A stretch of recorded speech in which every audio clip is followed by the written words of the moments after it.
नमस्कारम। मैं संजय पाल शौरान आपका स्वागत करता हूँ।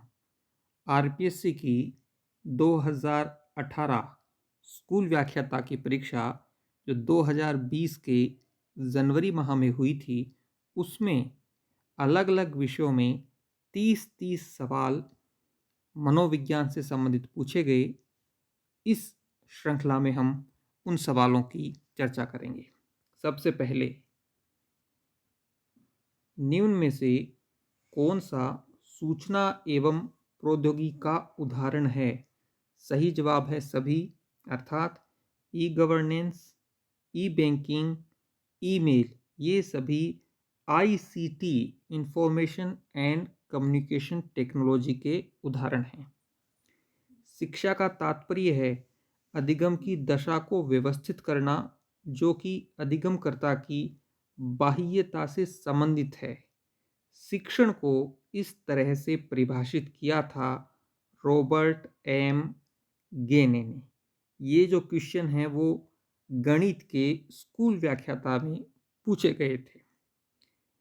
अभिक्रमित अनुदेशन अधिगम सिद्धांत का एक अनुप्रयोग है क्रियाश्रुत अनुबंधन। ऑपरेंट कंडीशनिंग जो है वो प्रोग्राम्ड इंस्ट्रक्शंस अभिक्रमित अनुदेशन अधिगम सिद्धांत का एक अनुप्रयोग है। शिक्षण का आधारभूत प्रतिरूपण के प्रणेता हैं ग्लेसर। बेसिक टीचिंग मॉडल, इसके प्रणेता हैं Glaser. Next question, frames of mind the theory of multiple intelligence, इस पुस्तक के रचयिता हैं H Gardner. Simulation social skill teaching, triple S T, जो कि शिक्षक के व्यवहार को परिमार्जित करने की एक तकनीक है, इसके प्रणेता हैं क्रुकशेंक। यहाँ परिमार्जन का अर्थ है शिक्षक के व्यवहार को और बेहतर करना, मॉडिफाई करना। अर्थपूर्ण शाब्दिक अधिगम व उच्च संगठन की अवधारणा से संबंधित सिद्धांत डेविड पी आसुबेल की देन है। क्या कंप्यूटर की अस्थायी मेमोरी के रूप में जानी जाती है रैम? निकटस्थ विकास का क्षेत्र zone of proximal development ZPD की अवधारणा वाइगोत्स्की द्वारा विकसित की गई थी। निम्न में से कौन सा युग्म असंगत है? यह असंगत है, जबकि संगत है जीन पियाजे संज्ञानात्मक रचनावाद, जे ब्रेसफोल्ड एंकर्ड अनुदेशन, बी एफ स्किनर व्यवहारवाद। निम्न में से कौन सा सिद्धांत प्रक्रिया उन्मुखी सिद्धांत की श्रेणी में नहीं आता है? प्रोसेस ओरिएंटेड थ्योरी इसमें नहीं आता है। स्पीयरमैन का जो सिद्धांत है वो नहीं आता है, जबकि केटल एवं हॉर्न का सिद्धांत, स्टनबर्ग का सिद्धांत, जेनसन का सिद्धांत प्रक्रिया उन्मुखी सिद्धांत की श्रेणी में आता है। किसी भी व्यवहार के विलोपन के प्रति प्रतिरोध की मात्रा अधिक किस प्रकार के पुनर्बलन में होती है? विच्छिन्न पुनर्बलन और आंशिक पुनर्बलन में ये देखा जाता है। कंप्यूटर में उपयोग किए जाने वाले उपकरण कहलाते हैं हार्डवेयर। निम्न में से यूटिलिटी सॉफ्टवेयर कौन सा है? लिंकर जो है वह यूटिलिटी सॉफ्टवेयर है। नैतिक विकास का सिद्धांत किसके द्वारा दिया गया था? पियाजे और कोहलबर्ग, ये दोनों ही नैतिक विकास के सिद्धांत से संबंधित है? कौन से मनोवैज्ञानिक संवेगात्मक बुद्धि की अवधारणा से संबंधित हैं? पीटर सेलोवे, जॉन मेयर और डेनियल गोलमैन। ये सभी इमोशनल इंटेलिजेंस संवेगात्मक बुद्धि की अवधारणा से संबंधित हैं। क्वेश्चन नंबर 107 को आरपीएससी ने डिलीट किया था। शिक्षा में व्यवहारवाद की स्थापना किसने की? वॉटसन। व्यवहारवाद। व्यक्ति एवं वातावरण के मध्य अंतर संबंध की प्रकृति की व्याख्या हेतु जीवन क्षेत्र की अवधारणा किसने दी? कर्ट लेविन ने जीवन क्षेत्र, जिसको इंग्लिश में कहते हैं लाइफ स्पेस, इस अवधारणा को प्रस्तुत किया। किस मनोवैज्ञानिक ने इस बात पर जोर दिया कि कुसमायोजन में अचेतन मन महत्वपूर्ण भूमिका निभाता है? ये कथन था सिगमंड फ्रॉयड का। ये मैंने गणित में से जो 30 क्वेश्चन मनोविज्ञान के आए हैं वो आपको उपलब्ध करवाए हैं। गणित सहित गौर करें, मैथमेटिक्स ही नहीं, फर्स्ट ग्रेड के 22 विषयों के जो पेपर हुए हैं आरपीएससी के द्वारा सब्जेक्ट के, वो हमने यश गुरु ऐप पर फ्री डाउनलोड के लिए आपको उपलब्ध करवाए हैं। उसी में से ये सवाल हैं। शिक्षा के उद्देश्यों को प्राप्त करने के लिए किसकी विशेष भूमिका है? इसमें आप देखेंगे शिक्षा के जो उद्देश्य होते हैं वो बहुमुखी होते हैं, और जब वो बहुमुखी होते हैं, विद्यार्थी के सर्वांगीण विकास को समर्पित होते हैं, तो उसमें विद्यालय भवन की, खेल के मैदान की और पुस्तकालय की, इन सभी की विशेष भूमिका होती है शिक्षा के विभिन्न उद्देश्यों को प्राप्त करने के लिए। संज्ञानात्मक विकास की कौन सी अवस्था अमूर्त चिंतन एवं तर्कना के उद्भव के रूप में विशिष्टीकृत होती है? औपचारिक संक्रियात्मक अवस्था, फॉर्मल ऑपरेशनल। विकास की किस अवस्था में पहचान बनाम भूमिका संभ्रांति की विशेषता घटित होती है? यह है किशोर अवस्था, एडोलसेंस। आपके फर्स्ट ग्रेड में आपको किशोर अवस्था पर ही ज़्यादा फोकस करके मनोविज्ञान को पढ़ना है, क्योंकि पाठ्यक्रम में वही है, और जब आप स्कूल व्याख्याता बन जाएंगे तो आपको किशोर अवस्था में जो बालक होंगे उन्हीं को आपको पढ़ाना होगा। किसी भी विद्यार्थी को अधिगम और समस्या समाधान हेतु दी जाने वाली सहायता कहलाती है स्कैफोल्डिंग। बहुत महत्वपूर्ण अवधारणा है। स्कैफोल्डिंग अवधारणा किसकी है, क्या होती है, इस पर भी अलग अलग प्रश्न पत्रों में सवाल पूछे गए हैं। निम्न में से कौन सा युग्म सही रूप से युग्मित है? अर्थात 3 तो इसमें गलत हैं और एक सही है। सही क्या है? वो ये है चारित्रीकरण, भावात्मक परिक्षेत्र। निर्देशित परामर्श को उपर्युक्त सभी की संज्ञा दी जाती है, अर्थात निर्देशित जो डायरेक्टिव काउंसलिंग होती है उसे परामर्शदाता केंद्रित परामर्श, आदेशात्मक परामर्श और समस्या केंद्रित परामर्श के रूप में जाना जाता है, संज्ञा दी जा सकती है। शिक्षण का प्रारूप हो सकता है। यहाँ बहुत महत्वपूर्ण सवाल है। शिक्षण का मतलब होता है टीचिंग। इसका प्रारूप अर्थात मोड क्या हो सकता है? प्रशिक्षण हो सकता है, अनुबंधन हो सकता है, अनुदेशन और प्रतिपादीकरण। ये चारों ही शिक्षा के मोड हो सकते हैं।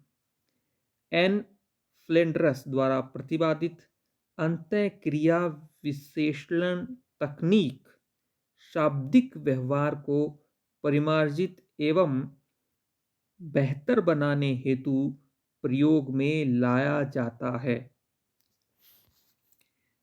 अंतिम 2 क्वेश्चन इस गणित के पेपर के श्रव्य दृश्य सामग्री को वर्गित करने हेतु अनुभव शंकु का प्रारूप एडगर डेल के द्वारा प्रतिपादित किया गया।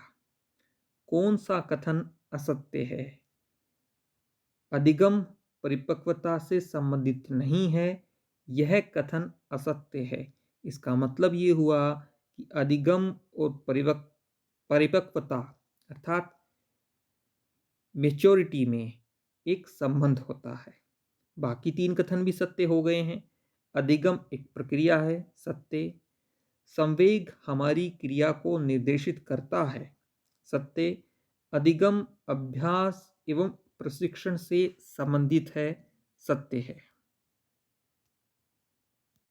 अब हम समाज शास्त्र में जो 30 सवाल पूछे गए हैं स्कूल व्याख्याता की 2018 की परीक्षा में, जिसका एग्जाम 2020 में हुआ, उन्हें देखते हैं। छात्र अपनी समर्थता के अनुरूप किस प्रकार निष्पादन करते हैं, यह प्रतिनिधित्व दिखाता है। क्षमता संदर्भ में, एबिलिटी रेफरेंस्ड में छात्र क्या कर सकते हैं और क्या नहीं कर सकते, यह प्रतिनिधित्व दिखाता है। पुनः क्षमता संदर्भ में निम्न में से क्या आकलन की रूपरेखा का एक तत्व नहीं है, प्रणाली नहीं है, जबकि उद्देश्य, विशिष्टीकरण और वैधता ये आकलन की रूपरेखा के तत्व हैं।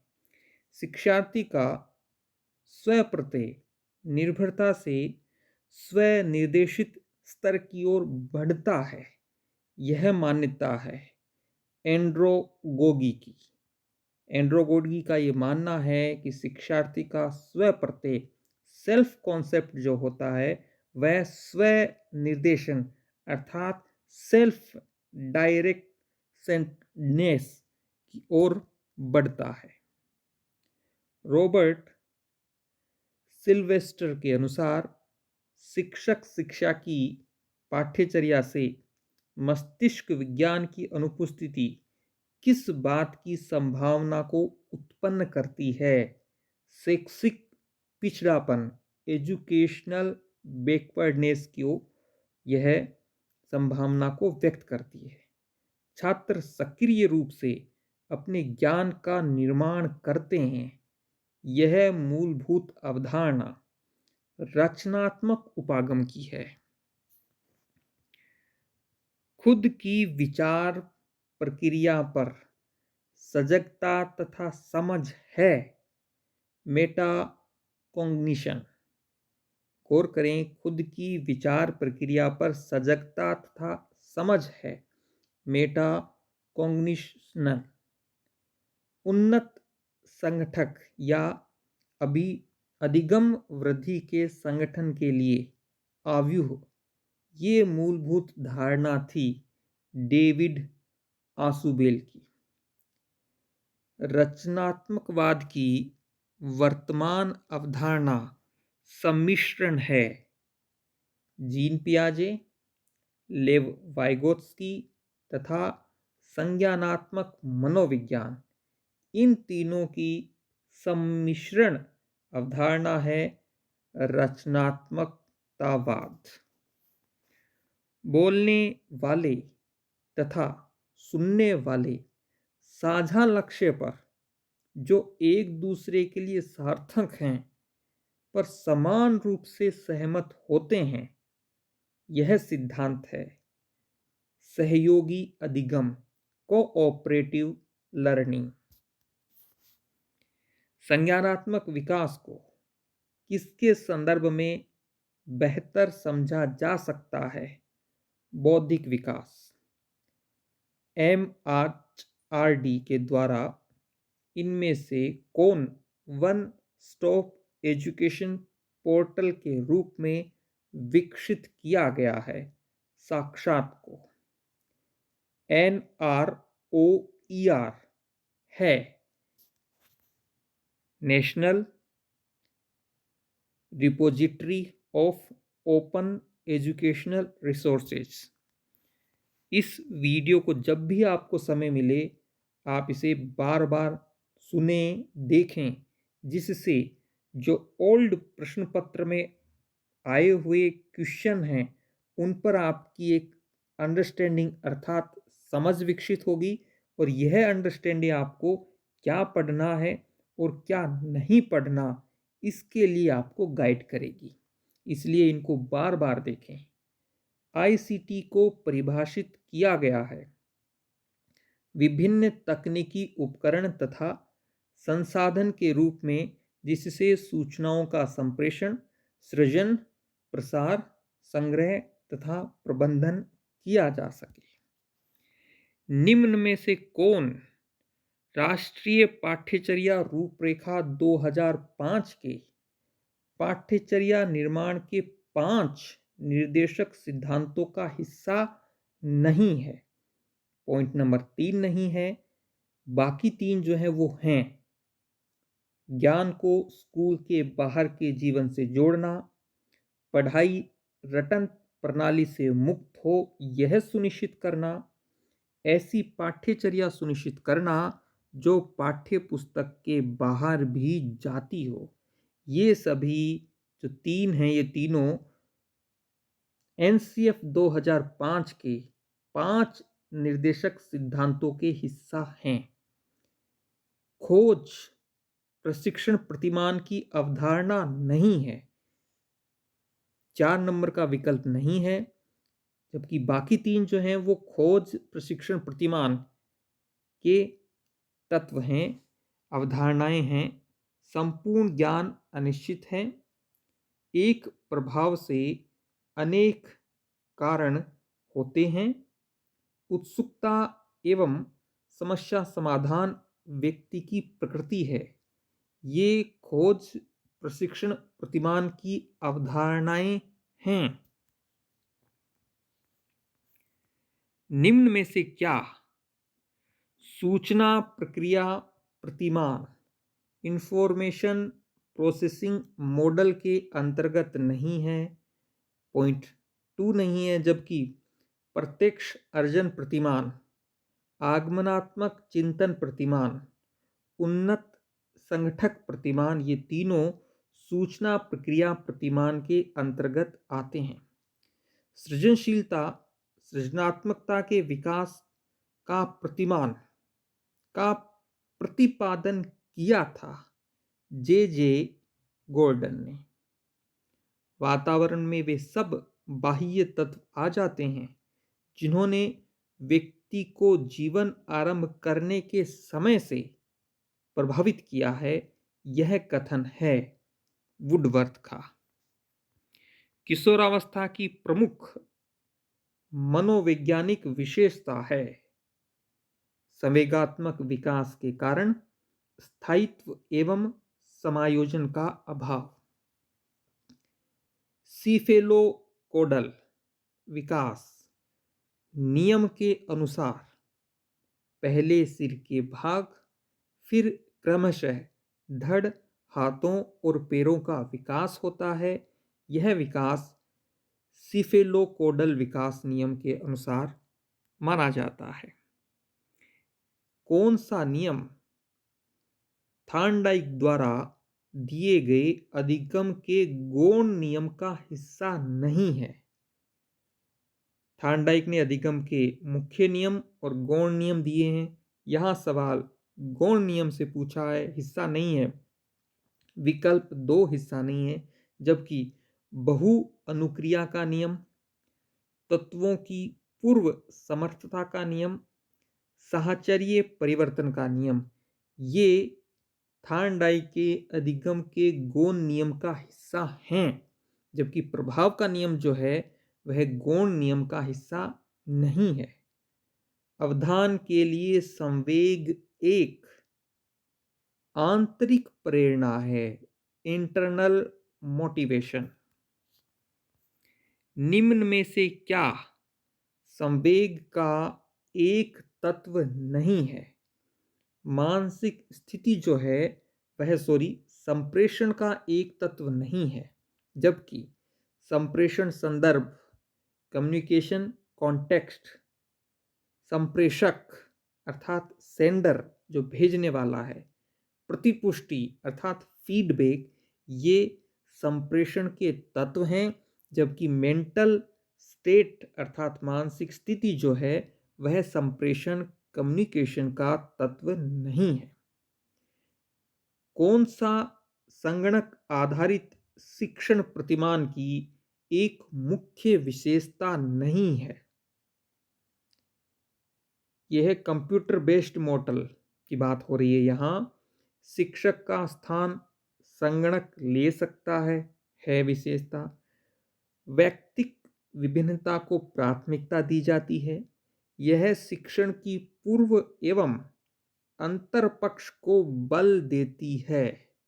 इंटरेक्टिव जिसको कहते हैं ना, अंतर पक्ष को बल देती है। ये तीनों हैं संगणक आधारित शिक्षण प्रतिमान के मुख्य विशेषताएं, जबकि विकल्प 4 जो है वह नहीं है।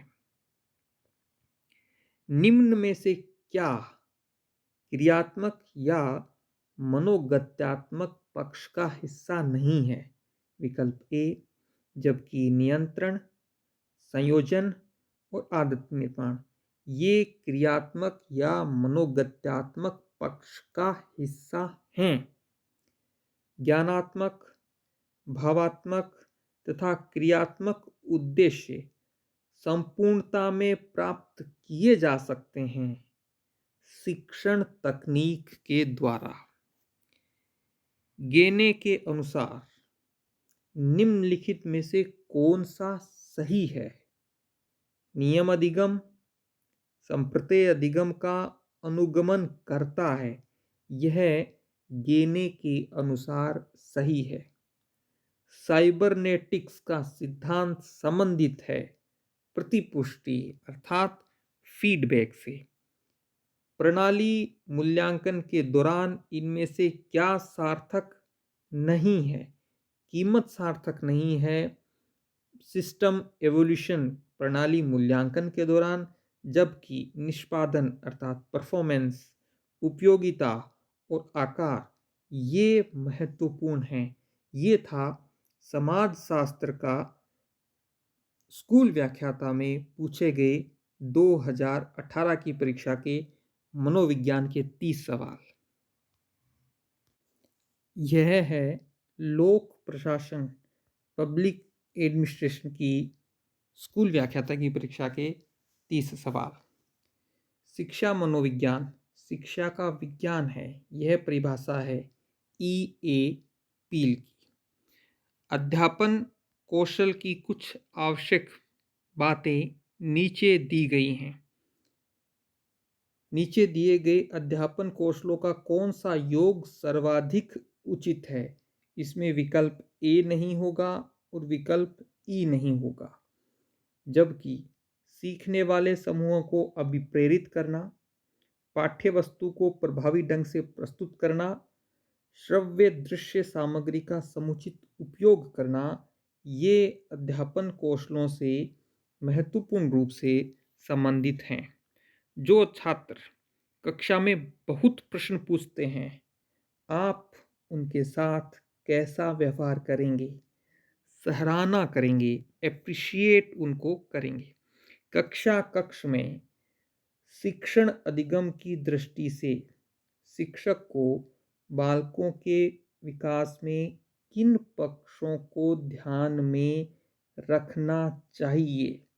मानसिक, संवेगात्मक और सामाजिक, इन पक्षों को ध्यान में रखना चाहिए, जबकि शारीरिक रूप से पक्ष को ध्यान रखना आवश्यक नहीं है।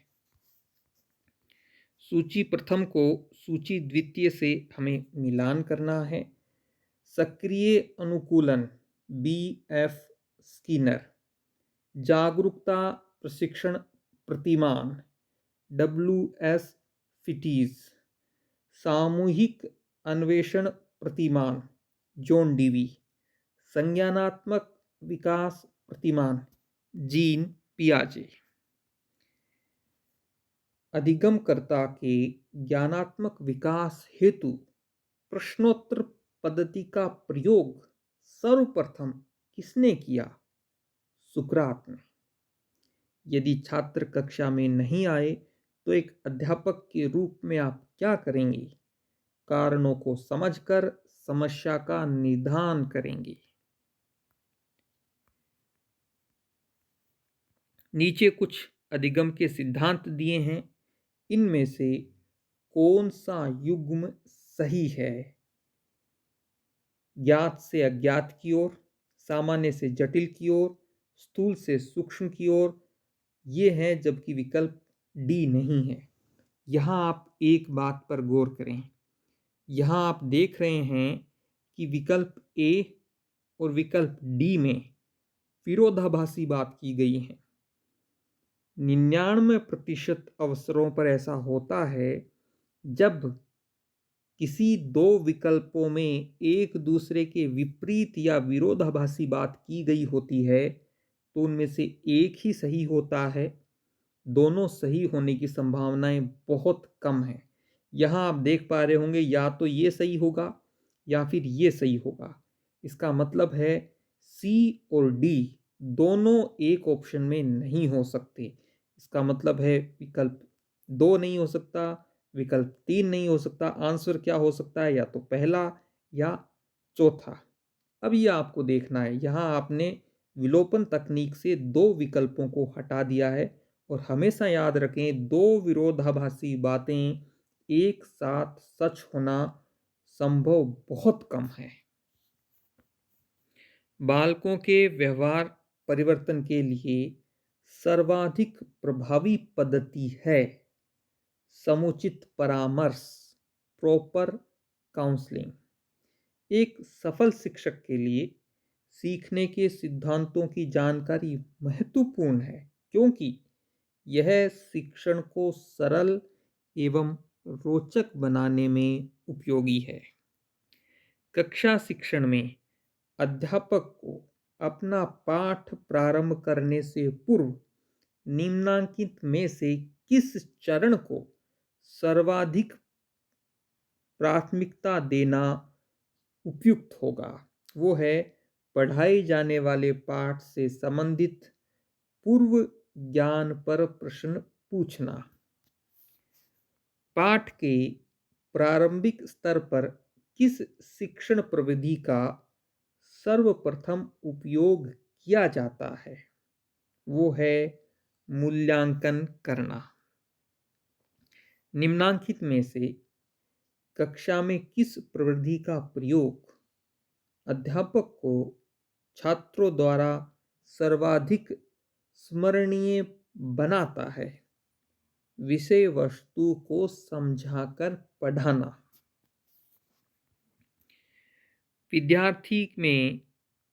विद्यार्थियों में सहयोग की भावना का विकास आप कैसे करेंगे? सामूहिक कार्य देकर, ग्रुप वर्क देकर।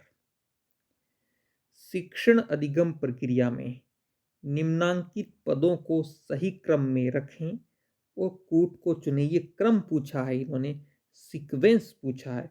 सबसे पहले होगा नियोजन, उसके बाद 2 नंबर पर आएगा संगठन, 3 नंबर पे नेतृत्व और 4 नंबर पर नियंत्रण। शिक्षण अधिगम प्रक्रिया के दौरान छात्रों में अधिगम विकास हेतु अध्यापक को क्या करना चाहिए? शिक्षण को रोचक बनाना चाहिए। कक्षा शिक्षण में आने वाली कठिनाइयों के समाधान हेतु निम्नांकित में से कौन सा कदम आप उठाएंगे? समस्या का कारण जानना एवं शिक्षण कार्य में सुधार करना। निम्न कथनों में से जो सही है उसे चुनें। अनुदेशनात्मक तकनीक शिक्षण कला है, ये सही है, बाकी कोई सही नहीं है। यहाँ आपको पुस्तकों के लेखक दिए गए हैं, पुस्तक दी गई हैं, उनका मिलान करना है। एमिली जो पुस्तक है वह रूसो की है, outline of psychology William McDougall की पुस्तक है। इम्पीरियलिज्म ये जॉन लॉक की पुस्तक है। और एजुकेशनल साइकोलॉजी ये थॉर्नडाइक की पुस्तक है। निम्न में से कौन सा घटक शिक्षण कौशल से संबंधित नहीं है? विकल्प 4 नहीं है।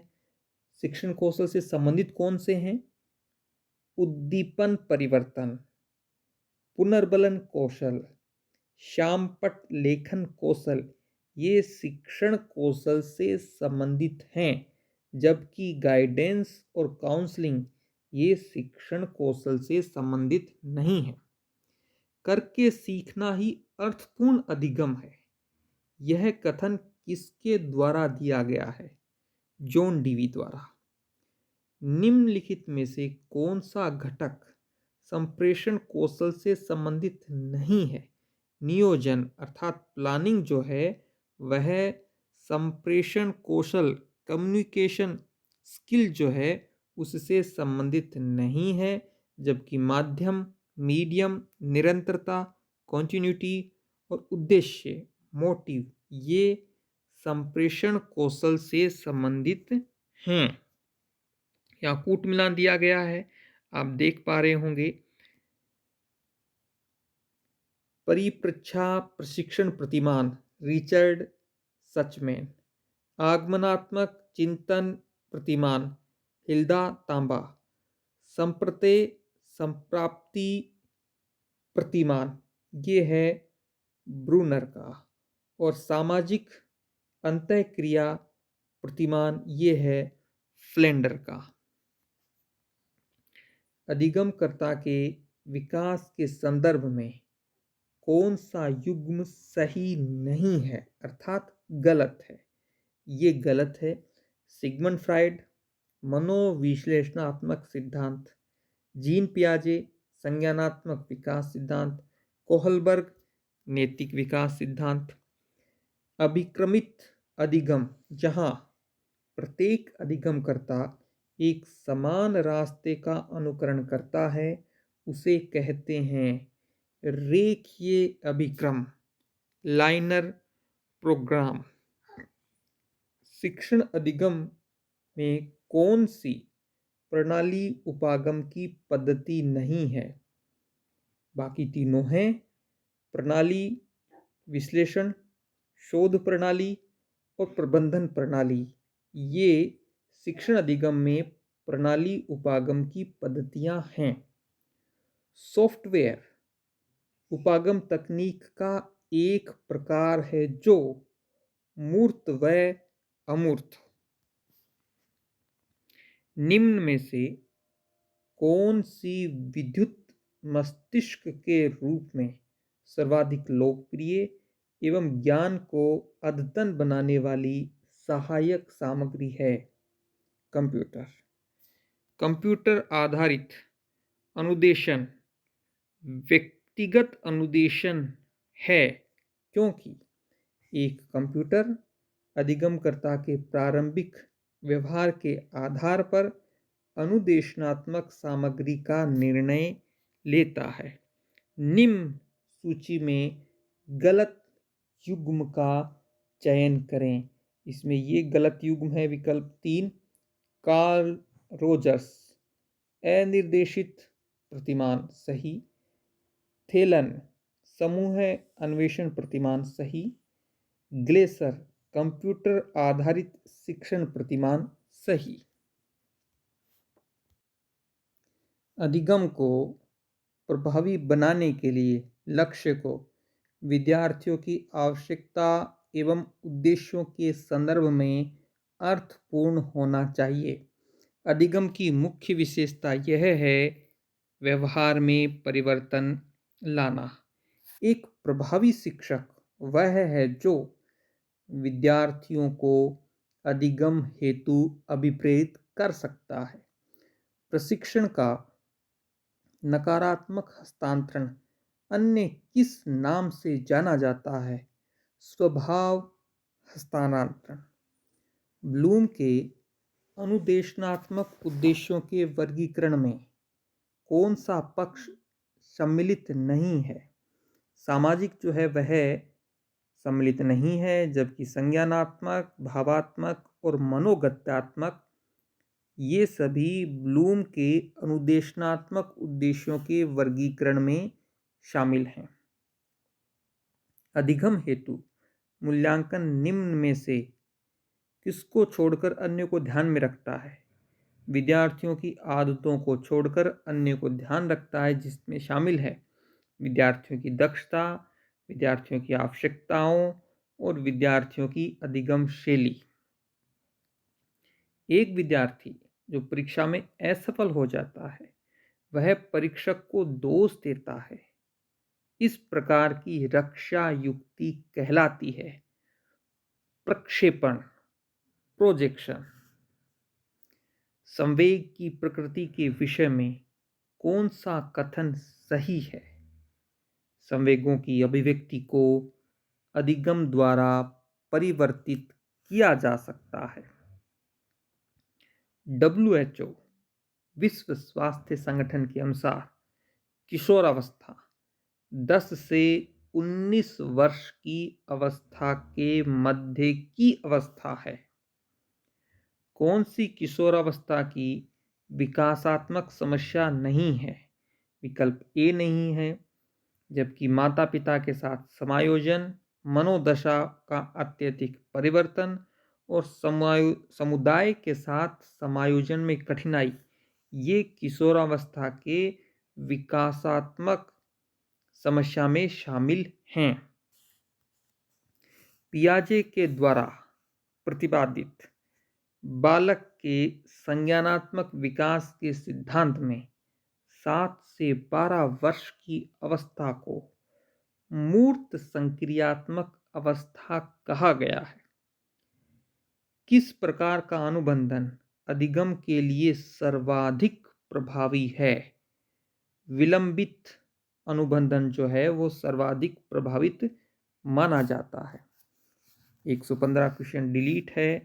16 में क्रिया प्रसूत अनुबंधन की प्रक्रिया से संबंधित नहीं है अनुकरण, जबकि आकृतिकरण, शेपिंग, विलोपन, एक्सटिंक्शंस, पुनर्बलन, रीइंफोर्समेंट ये क्रिया प्रसूत अनुबंधन ऑपरेंट कंडीशनिंग से संबंधित हैं। कौन सा उपागम सहकारी अधिगम का समर्थन करता है? कोऑपरेटिव लर्निंग, वो है कंस्ट्रक्टिव अप्रोच।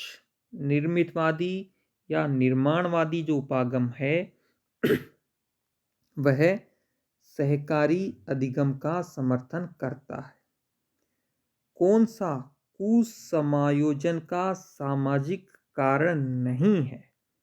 निर्योग्यता, डिसेबिलिटी जो है वो कुसमायोजन का सामाजिक कारण नहीं है, जबकि समाज में प्रचलित अन्याय, विद्यालय का दोषपूर्ण सामाजिक वातावरण और सांप्रदायिक तनाव ये सभी कुसमायोजन के सामाजिक कारण में शामिल हैं। यदि एक नव नियुक्त शिक्षक के रूप में कक्षा द्वारा आपके साथ दुर्व्यवहार किया जाता है, तब आप विद्यार्थियों से किस प्रकार व्यवहार करेंगे? अपने गुणों का संवर्धन करेंगे। बालकों के व्यक्तित्व के सामंजस्यपूर्ण विकास के लिए अभिभावकों को घर पर अनुकूल वातावरण प्रदान करना चाहिए। पुस्तक वर्किंग विथ इमोशनल इंटेलिजेंस, संवेगात्मक बुद्धि के साथ कार्य, इसके लेखक हैं डेनियल गोलमैन। शिक्षण अधिगम सामग्री के चयन का आधार होना चाहिए मनोवैज्ञानिक सिद्धांत। संचार प्रक्रिया में डिकोडिंग, एन्कोडिंग, प्रतिपुष्टि तथा अनुक्रिया सम्मिलित रूप से वर्गीकृत किए जाते हैं। संचार चैनल के रूप में। पुनः कहूँगा, जब भी आपको समय मिले, जब भी आप फ्री हैं, यदि आप गृहिणी हैं, रसोई का काम कर रही हैं, तब आप इस वीडियो को चला दीजिए, इसे सुनते रहिए। जब आप यात्रा कर रहे हों, तब आप समय निकाल कर, टाइम निकाल कर इस वीडियो को जितना हो सके बार बार देखिए, सुनिए, जिससे आपकी एक अंडरस्टैंडिंग विकसित हो कि आरपीएससी की स्कूल व्याख्याता की परीक्षा में मनोविज्ञान के जो पार्ट है उससे किस प्रकार के सवाल पूछे जाते हैं।